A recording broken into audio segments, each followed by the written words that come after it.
Американская компания Lincoln представила обновленную версию большого флагманского внедорожника «Навигатор». Основной упор в плановом рестайлинге сделали не на внешности автомобиля, а на обновлении электроники.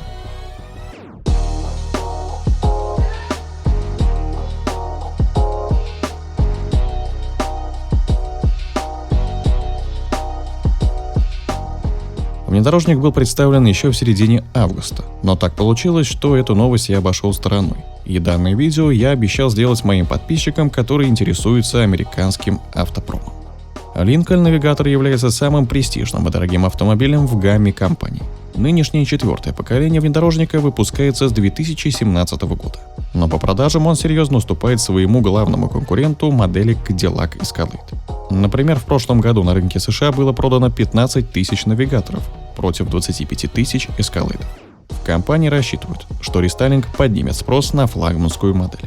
На первый взгляд, по сравнению с дорестайлинговой моделью, внешность почти не изменилась, хотя передняя часть у них отличается. Навигатор обзавелся другими бамперами, увеличена решетка радиатора, новыми светодиодными фарами, которые уже в базе матричные. А задние фонари с трехмерным эффектом стали заметно уже. Они загораются от центра к краям при приветствии и гаснут в обратном порядке при закрытии машины. Появились новые декоративные накладки на боковинах. Как и прежде, в гамме есть стандартный навигатор длиной 5,3 метра и растянутый навигатор L длиной 5,6 метра. При этом обновленная машина представлена сразу в обычном исполнении и версии Black Label с двумя новыми дизайнерскими темами Central Park и Invitation, которые добавлены к ранее существующим Shale и Yacht Club. Компания уделяет большое внимание этим вариантам, так как в нынешнем году продажи Black Label выросли на 35% и составили более 20% от всех реализованных автомобилей. Основное изменение в салоне – это новая медиасистема SyncFO с широкоформатным экраном диагональю 13,2 дюйма вместо прежнего 10-дюймового. Еще в салоне стоит 12-дюймовая цифровая панель приборов и модернизированный проекционный дисплей.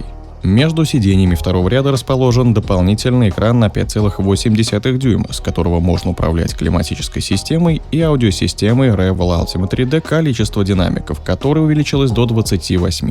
А новая функция Fire TV позволяет добавить для задних пассажиров развлекательный комплекс с фильмами, телешоу, играми и музыкой. Это 10-дюймовые экраны с Bluetooth-наушниками, выходом в сеть, разъемом HDMI, USB Type-C, CD и 32 гигабайтами памяти. Исполнению Central Park положена перфорированная кожа цветов Urban Green и Manhattan Green и отделка темным орехом, а исполнению Invitation венецианская черная кожа с прострочкой бренди, перфорацией и отделка африканским красным деревом. Навигатор имеет 3 ряда сидений. Все сиденья оснащены подогревом и вентиляцией, а за доплату теперь доступна функция массажа для пассажиров второго ряда. Список опций внедорожника существенно расширился. Навигатор стал первой моделью Lincoln, которую можно заказать с адаптивным круиз-контролем с функцией удержания по центру полосы движения. Более того, на особых трассах в США, так называемые Hands-Free Blue Zone, голубые зоны, автопилот второго уровня позволяет водителю убирать руки с руля. При всем этом водитель все равно должен следить за дорогой. За положением глаз наблюдает электроника с камерой в передней панели.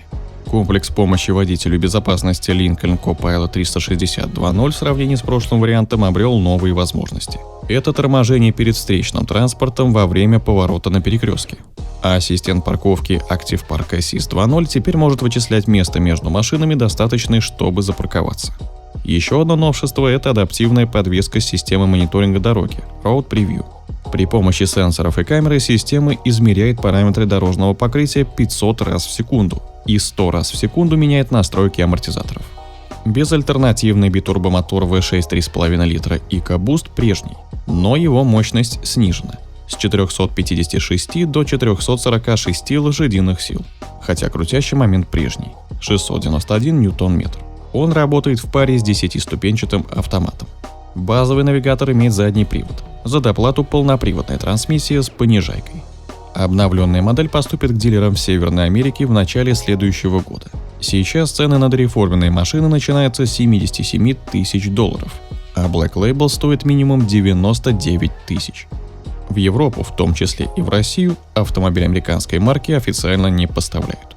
Какой внедорожник вам больше нравится? Lincoln Navigator или его конкурент Cadillac Escalade? Поделитесь своим мнением в комментариях. Также не забывайте подписываться на канал и нажимайте на колокольчик, чтобы не пропускать новые видео и быть в курсе последних событий автоиндустрии.